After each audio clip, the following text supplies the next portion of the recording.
College life की बात करें तो प्रेमी जोड़े एक साथ यूं चहकते फिरते हुए मिलेंगे मानो एक दूजे के लिए ही बने हों।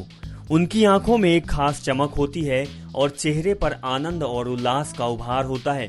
मस्तानी चाल होती है और बातचीत से पूरे माहौल को सरस बना देने का एक सलीका होता है।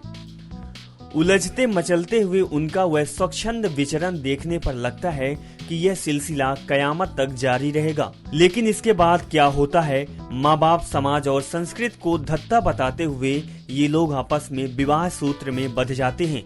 लेकिन जब 5-6 साल बाद उन्हें देखेंगे तो आप निश्चित रूप से चौंक उठेंगे।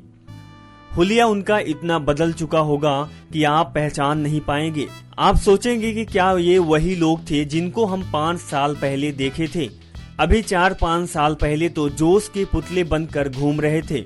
आज कहाँ गई गालों की लालियां, कहाँ गई चेहरे की वह क्रांति। अब वह मस्तानी चाल भी दिखाई नहीं दे रही। बेचारे सूख कर कांटे बन गए हैं, खोए खोए से उजड़े से घूम रहे हैं, जैसे उनका सब कुछ नष्ट हो गया हो। जिस शख्स की याद मात्र आने से चेहरा खिल उठता था, अब उसके पास होना कष्ट का कारण बनता जा रहा है। ऐसा क्यों होता है? जो प्रेम की घनिष्ठता के दिनों एक दूसरे के प्राणों से ज्यादा प्यार करते थे, गिला शिकवा के बिना घंटों बैठकर इंतजार किया करते थे, भूख प्यास धूप बारिश किसी का बोध नहीं किया करते थे, जब सपने साकार हो गए तो वहां व्यापार का प्रवेश होने लगा। मोहब्बत को पूंजी के रूप में मानकर जिंदगी शुरू करने वाले थोड़े ही समय बाद उबाऊ, दर्द और खींच का आलम उनके जीवन में छाने लगे। इन सब के पीछे क्या कारण होता है और प्रेम करने वालों को क्या करना चाहिए, ये सवाल बहुत से लोगों के दिल में होता है। लेकिन प्रेम की गहराई को कोई नहीं समझना चाहता।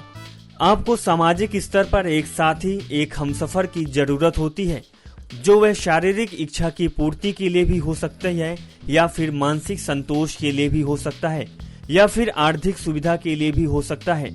लेकिन समझना ये है कि इस तरह की जरूरतों से जो पैदा होता है वह निश्चय ही प्रेम नहीं होता। जो लोग प्रेम की बुनियाद को समझे बिना विवाह को केवल सामाजिक सुरक्षा मान लेते हैं, वो लोग सही मायने में प्रेम की हत्या कर देते हैं। और ऐसा ही पीढ़ी दर पीढ़ी चलता चला आ रहा है। इन सब से दूर प्यार को समझना चाहिए, और प्यार कभी आवश्यकता नहीं हो सकता। यदि ऐसा है तो वो कभी प्यार नहीं हो सकता। नेक्स्ट 9 के लिए अभिषेक की रिपोर्ट।